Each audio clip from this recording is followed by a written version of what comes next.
வணக்கம். நான் எடப்பாடி தேவராஜன். போராளி மீடியா தலைவர் அண்ணன் துரைசாமி அவர்களுடன் ஒரு நேர்காணல்.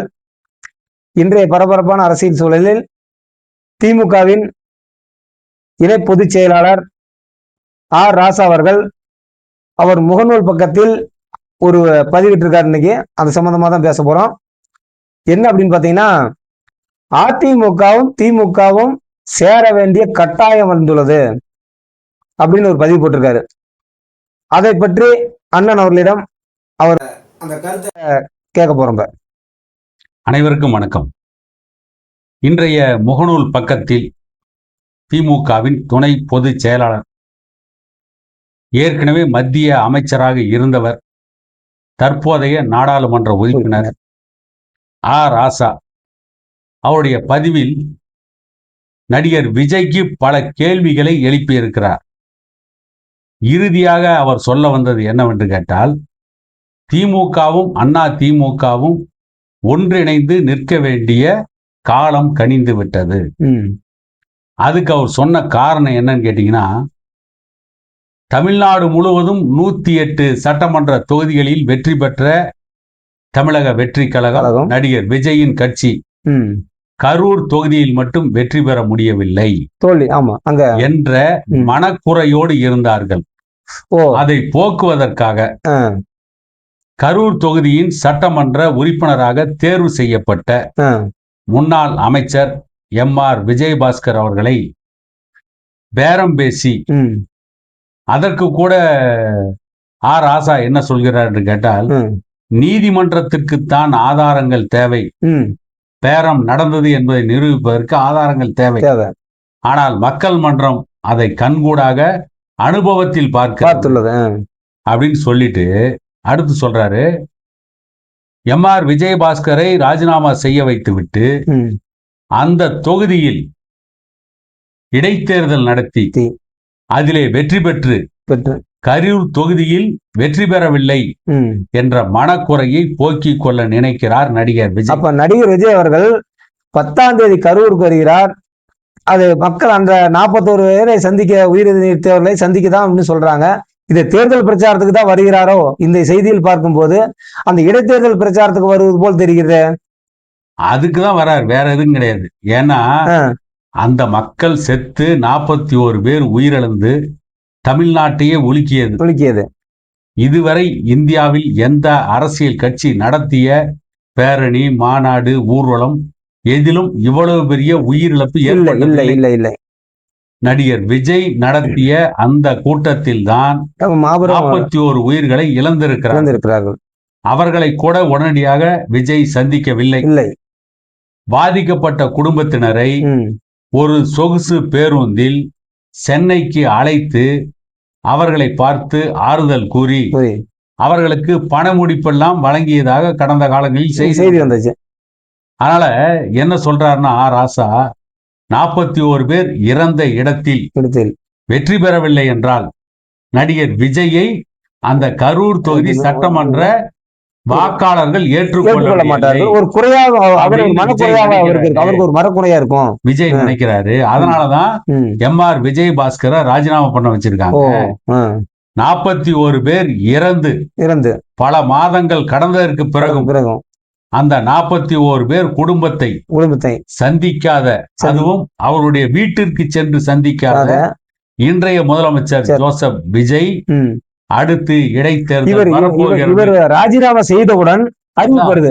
ராஜினாமா செய்தவுடன் இடைத்தேர்தல் வரப்போகிறது என்று தெரிந்தவுடன் இப்பொழுது அந்த 41 பேர் குடும்பத்தை சந்தித்து ஆறுதல் கூறுவது, அதன் மூலம் பிரச்சாரம், அங்கே ஒரு தேர்தல் பிரச்சாரத்தையே இதை பயன்படுத்திக் கொள்வது என்று திட்டம் தீட்டி இருக்கிறார்கள். கிட்டத்தட்ட இது ஒரு மலிவான அரசியல். இது அரசியல் கிடையாது என்கின்ற துணியில் தான் ஆர் ராசா பேசியிருக்காரு. ஒரு விதத்துல ஆர் ராசா பேசியது வரவேற்கக்கூடிய ஒன்றுதான். அது எனக்கு கூட ஆர் ராசாவுடைய கருத்திலே மாற்று கருத்துள்ள பல செய்திகள் உண்டு, எல்லோருக்கும் உண்டு. ஆனா ஆர் ராசாவுடைய இந்த வாதத்தில் என்னை பொறுத்தவரை நியாயம் இருப்பதா? திமுக தரப்புல இது சொல்லிட்டாங்க.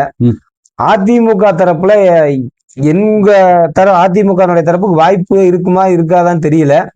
இது தலைமை என்ன செய்ய முடியுதுன்னு இல்ல.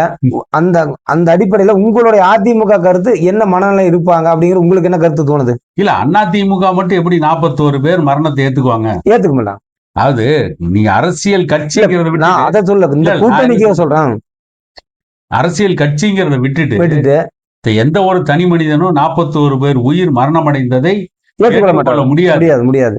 ஆனால் அதிமுகவுடைய சட்டமன்ற உறுப்பினர் தான் ராஜினாமா பண்ண வச்சிருக்காங்க.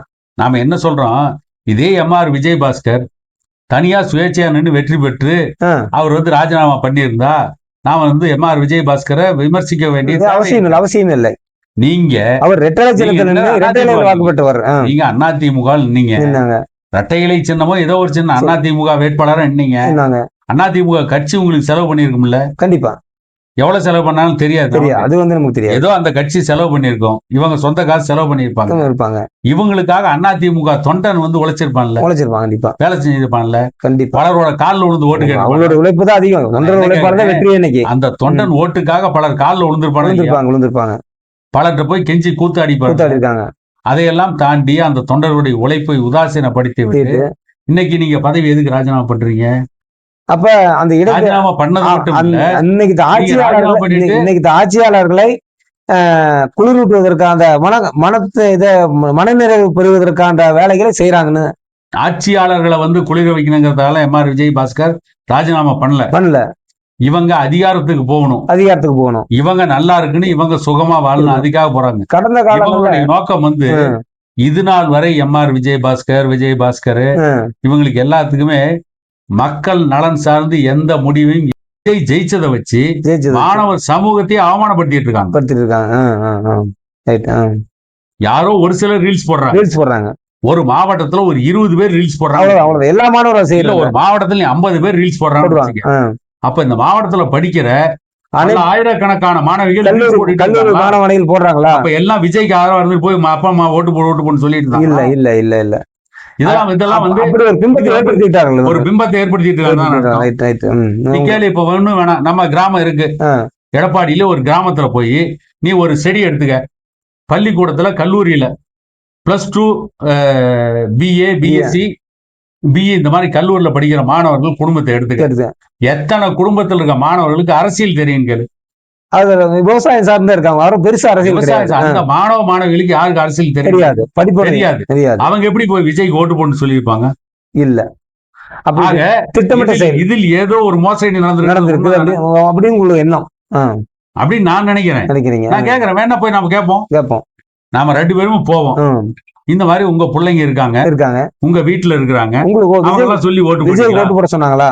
சரி, உங்க பிள்ளைங்க எந்த கட்சியில் இருக்காங்க? விஜய் கட்சியில் இருக்காங்களா? இல்ல நீங்க உங்க பிள்ளைங்களை படிக்கிறத விட்டு சினிமா பாருன்னு சொல்லி அனுப்பிச்சுட்டீங்களா? என்ன பதில் வருதுன்னு பாப்போம். லீமா ரோஸ் அவர்களை அதிமுகவிலிருந்து நீக்க வேண்டும் சொல்லியிருக்காரு. அதிமுகவிலிருந்து லீமா ரோஸை நீக்க சொல்லுவதற்கு ஆராசாவிற்கும் எந்த ஒரு அதிமுக இயக்கம் ஒரு பொதுச் செயலர் எடப்பாடியார் பார்த்து ஒரு சொல்ல வேண்டிய இதை இவர் சொல்றாரு. இது சரியான கேள்வி? அவர் கேட்ட கேள்வி சரியா? இல்ல, அதாவது அதிமுகவில் யார் இருக்க வேண்டும், இருக்கக்கூடாது என்று எடப்பாடியார் முடிவு பண்ணணும். எடப்பாடி பழனிசாமி முடிவு பண்ணலாம், அவங்க கட்சியில இருக்க பொதுக்குழு செயற்குழு முடிவு பண்ணலாம். ஆனா ராசா இப்படி சொல்லலாமான்னு பார்த்தா, அதிமுகவில் யார் இருக்க வேண்டும் அல்லது இருக்கக்கூடாது என்று சொல்வதற்கு எடப்பாடியாருக்கு தான் அதிகாரம். எடப்பாடியாருக்கு அதிகாரம் இருக்கு. இருந்தாலும் அறிவுரை சொல்வதற்கு ராசாவுக்கு உரிமை உண்டான்னு கேட்டா இல்ல. ஆனா சொல்ல முடியுமா? ஆனா ராசா சொன்ன பார்ப்போம். மீண்டும் சந்திப்போம். நன்றி, வணக்கம். மீண்டும் சந்திப்போம். அனைவருக்கும் வணக்கம்.